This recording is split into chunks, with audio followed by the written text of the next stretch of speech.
Good morning, fabulous peeps. It is about 190 degrees in the shade in North Carolina this week. I should be wasting away to a size 0, but no worries, folks. I'm supplementing with dark chocolate all day, so I'm good to go. Seriously, though, just trying to lighten the energy, because what a freaking week it has been, huh? I will confess to you guys that I have probably filmed a dozen videos in the last week, and I have chosen to delete them all. I have decided that God, honestly, it doesn't matter how much positivity you try to put out into the world, how pure of heart you are, how inspirational you try to be. There are people out there that just cannot find the positive in anything. So I have chosen to make a conscious choice to stay in my happy bubble and not put anything out there that will feed into the craziness that is unfolding in our country.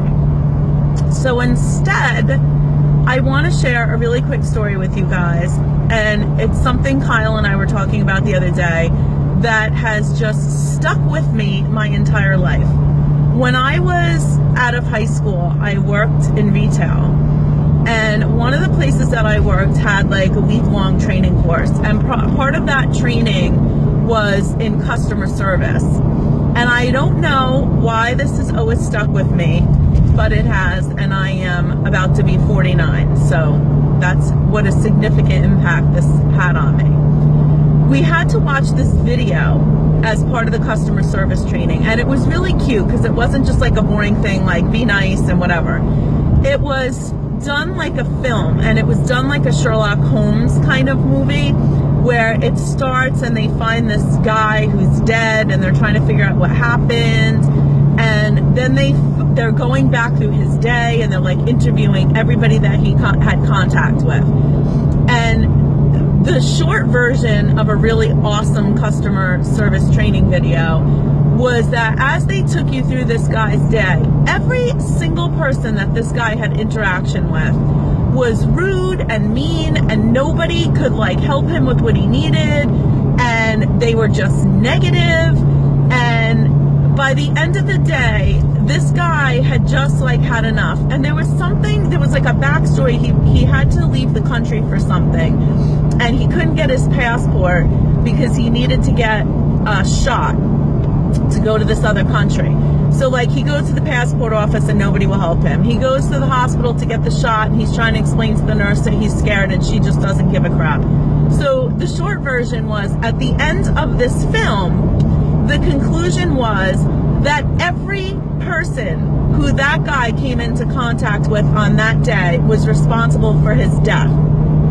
And I cannot even explain to you in words how that one video has impacted my entire life. Because no matter what I do in my day, I always have in the back of my mind that I don't want to be that final straw that pushes someone over the edge. And I hope my story is making sense, because sometimes when you share something that you've experienced, there are just no words that you can put to it to really give the energy or the feeling. But what I took from that is that I might not be able to change the world, and trust me, I get it, I don't live in a fantasy world, but I do know and I do believe that I can change each and every person's experience that comes into my space throughout the day. And that is what I choose to focus on. So this week's challenge is to really take a step back and think about the interaction that you have with each individual person. And let's face it, people can be very annoying. I know I can be annoying. Kyle will tell you that. But, you know, I say this all the time. Let's just assume that maybe someone's having a bad day. And let's just assume that, you know what, maybe we're the person that could turn that around for them. Maybe you're the one person that your interaction with that person that day makes that person say, you know what, that person has restored my faith in humanity.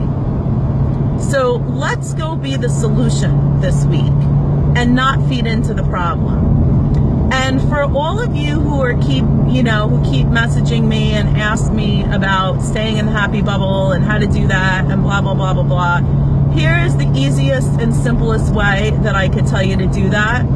And that is to power down, turn off the television and turn off the news.